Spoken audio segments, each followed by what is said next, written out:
Hey there, how you doing? This is Shawn Collins. Just to give you a brief bio here, I'm co-founder of the Affiliate Summit Conference, and I've been an affiliate marketer since 1997. And basically, the affiliate sites that I create typically are content sites, and I'm always looking for new content, different sources for content. And I've found that one of the best ways to have that content come in is to have people basically give it to me on a silver platter in the form of questions that I can answer. And so I'm going to share the method that I do to create these content sites with you, and I think it'll work out for you too if you want to give it a try. So let me jump right in here. And this is going to be a very quick webinar here. I know everybody's busy, so I'm going to keep it to about 10 minutes here, and then you can take what I give you here and hopefully apply it. But so basically what I'm going to be talking about here is the reasons why people do go online, the fact that you yourself are an expert in, if not one, many different things, how I would suggest collecting questions based on what I do, also how to provide the answers, and then finally to monetize all of this content that you're creating. So let's jump right into it. So as far as why people do go online, there are a variety of reasons, but one of the huge things is simply to learn, as you can see here from the Rudder-Finn Intent Index. And so when they conducted this research, they found that 96% of people go online to educate themselves, and then 92% to conduct research, and 83% to keep informed. So clearly there are a lot of people that are out there looking for answers in a variety of things, and so you can be the person that provides them with that answer. And it's just a matter of getting out there and doing it. So give them the opportunity to ask you the questions, and you can be the person that answers it and eventually monetizes. So like I was mentioning, you are an expert in something, if not a bunch of things. So I'm going to assign you a little bit of homework here to do after this is all wrapped up. And so what I'll ask you to do is to make a list, and not to share with me, this is just your personal homework to help build your next site. So make a list of yourself of the things that you're passionate about, that you really love, like different hobbies or interests, teams, cities, professions, entertainers, and just figure out which ones are really exciting to you, that things that you'll stick with. Because that's one of the key things here, I would say, is that in the past, over the years I've been an affiliate, I would create affiliate sites, and sometimes I would try to chase trends that I didn't really care about, and I would go through this whole laborious process, especially in the old days when I would hand code my HTML, and I would spend weeks building up a site only to find that I just could care less about the topic, and I would eventually abandon that site. And I repeated that too many times before it struck me that I need to stick with things that I really care about, because otherwise there's no way I'm going to stay with them for the long term. So make this list and then cut it down to about 3 different topics, and then jump into Google and search for each one just to get a gauge for the search volume. And it's not a perfect science, but you can just see which one. You can see if it's something that's just so nichey that there's nobody really searching for it, or else you can see if just tons of people are searching for it. Just gives you one indicator of the capacity of interest for it. So so just do that to try to whittle down what you're going to cover. And then next up, as far as collecting those questions, this is an example of one of my sites. It's AskShawnCollins.com, and basically it's a very simple thing. As you can see here, I ask them to just ask once what's the most important question they have about affiliate marketing, and I collect that as well as their name and email, a nice, quick, easy form. And I have a couple different options there as well. I inform them that it's going to be going up on my blog, so I try to sort of in a non-salesy way, get them to either follow my blog closely to see when their answers can be up there, or else subscribe to the RSS or the email or what have you. And then also I give them the expectation that it's going to be up there in weeks, if not a month or so. So if they do want this answer right away, I have the option to give me a call for consulting. So if that's something that you wanted to do, just to have that as for people that really need that answer urgently, you can do that as well. And I also have a link there to one of my sites if they just want to get some basic information. And this is all my, just as a point of reference here, all of my affiliate sites these days are in WordPress. I converted over, I guess, about 3 or so years ago from hand coding them. And so I'd say I have a simple equation here for collecting and this information and doing this whole thing. And so it's WordPress here, and then there's this service called Feedback. So I'd say WordPress plus Feedback equal easy affiliate site. And so Feedback, it's at feedback.com, and basically it's a service where you can get either a free or paid version of these forms, which you can, and they say on the site here, you can put an HTML form up on your site in about 8 minutes. It takes less than that. I guess they're just didn't want people to feel bad if they were sort of slowpokes. But so basically you just go through a wizard with the site, and you're able to create a form you just paste the code to your site, and you've got this form, and then whenever people submit to it, it has some really cool features that it all goes to an online database, which if you get one of the paid versions of this site, the free one, you can create a single form. If you get paid versions, there are 3 different monthly options, a basic, professional, and a business option for $9, $19, and $39 a month. I go with the $39 a month one just because I just have tons of forms for different sites, so I need that. That gives you the ability to have up to 50 forms. But some of the cool functions here are, since it is an online database, you can export all those answers and it just shoots you a zip file that you can grab. And when people do submit to that form, there's an auto reply that you can configure there so that it's an email from you. So you're able to sort of remarket back to them with your site and to encourage them to subscribe to your RSS or whatever. And also just sort of maybe represent the fact that they have the option to upgrade, or not upgrade, but just to the upsell to do consulting if they run you that answer fast. And then also with each question that comes through, you'll get an immediate email from Feedback. And what I do with that is I use Gmail. I just instantly turn each of those emails into a task. So I group them in the future. So I typically answer 4 or 5 questions at once. So it's just an easy scheduling way. So, and when it's time to answer those questions, I just have them sitting there as tasks, and I just pop them open and print them. And it's just a nice and easy way to do things. And so I definitely recommend that. And as far as the answers, I have a couple different things I'm going to suggest here. And one thing is that I talked about doing this in WordPress, so you'd be answering these questions with text. But I'm also going to encourage you, and I'll give you some more details in a second, to answer these in video, and then use what you said in video in text. But so what I do is I print out these things from my tasks in Gmail, and without even ever looking at them before, I do a read right on camera there, and I answer them, and just off the top of my head. And one thing you might want to do as you're getting used to this is to do a little research if you need to, if you can't answer it, because so if somebody's asking a question that you don't have the capacity or don't have the stats or anything to answer yourself, you can always just have a citation, like according to ABC News or ESPN or what have you. And I definitely encourage you to follow the KISS method. Just I usually keep it maybe a few or several paragraphs for these answers.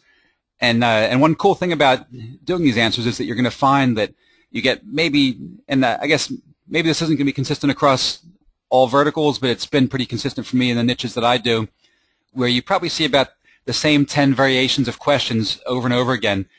But, and at first I was a little annoyed by that, but then I embraced it because I realized that all these questions are being asked in the natural language that people are thinking about them and wondering about them. So I would continually answer these questions, and it just gives you the long tail penetration because the way people are asking these questions are the way that people are actually searching for them. So it's actually a great asset to have these answers in a variety of ways presented. So embrace that.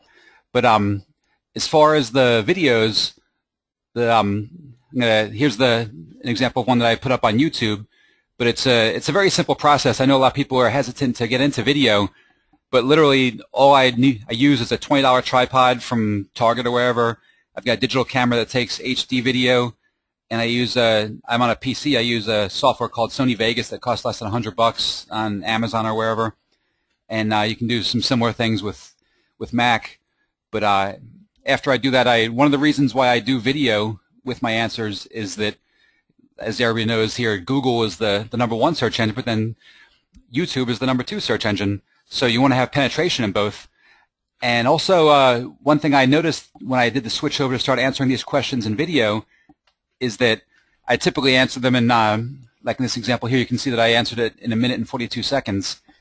And so they're typically between 1 and 3 minutes. but when I was answering them in text, it was taking me like a good 15-20 minutes to write each one out. And but when I do it in video in natural language, and I always do it in one take, I knock it out in 1 to 3 minutes, and then when I'm making the blog post, I'll just transcribe what I said in the video. Since they're pretty short, I don't bother to outsource that. And so I've got this quality keyword-rich content for my answers, and not only do I paste that or just enter that transcription into my blog post for the question and answer, but also as you can see in this example here, I put it into YouTube. So I've got this nice penetration with this quality content. And as you can see with the red arrows there's some other revenue opportunities when you do put it in YouTube as well. The T-shirt that I'm wearing now, that's a sponsorship that I enable people to basically buy my T-shirt space as a sponsorship. Excuse me. And then you can enable the option for YouTube to run ads. I think it's about 5 or 10 seconds in your videos to get some additional revenue. But also some key things to point out here on YouTube when you're putting the videos up there. Just treat it as a marketing piece where you can see there's the top headline there. Make sure that that's user friendly but also keyword rich. And then the same goes with you can't see it here, but you can add a bunch of keywords to better identify the video. And then the format that I typically use, and there are a lot of different ways people do this, is you can put URLs in your actual description, and when the raw URLs like that, they turn clickable. So I'll say Shawn Collins of, and I put my URL there, discusses the options, blah blah, and you can put multiple URLs in there.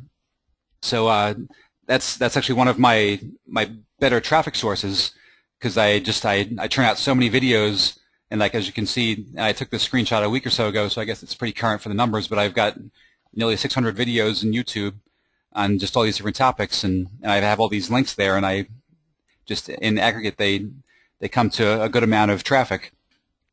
So so anyway, that's the ways that I provide the answers. Then here's the more important thing for a lot of people, the monetization part, the affiliate part. So I'd say that whenever I answer a question, I always answer it to make it the most useful answer, like as if I'm speaking to a friend and they ask me the question. So I'd say like in a real answer you give to somebody, usually you're going to maybe recommend one company or one service. So I'd say to keep your text links for your affiliate links at a maximum 1 to 3 text links, and don't even bother with the banners. We all know that nobody clicks on banners, and stay away from any kind of overt selling. So just like if you're talking to your friend, you're not going to say I use GoDaddy because it's the #1 domain registrar and blah blah blah.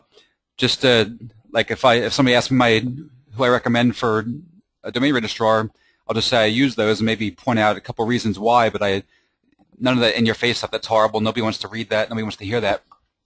Also, very huge thing, be relevant. I see way too many affiliate sites, not only just these content sites, but other ones where people, they try to sort of wedge in advertising that doesn't make sense just because it pays well, but they seem to be blind to the fact that if your audience is looking for a certain kind of answer, they're not going to be clicking on links and buying totally random other products and services. So just keep things relevant, and like I mentioned with the T-shirt, you can wear your sponsorships. So so that's in a nutshell. That's the whole. I really think it's as easy as that to create these Ask the Expert sites. And if you need more details, if you're very new to creating sites and affiliate marketing in general, I have this site extramoneyanswer.com where I go through every painstaking detail of how to set things up. Everything from if you just want to try to develop a topic, I give some ideas about how to get topics and content going, and how to get a domain and hosting and hook those two together, building email lists, working with the social networks to get more exposure, driving traffic, and ultimately making money. So this is a totally free site. I see a lot of junk sites out there trying to sell their bad advice, so I just wanted to give some good advice for free with the way that I've been doing it for all these years. And here's a nice little positive thing to end this on here. Not that it's been a negative thing, but just this is the feel good portion.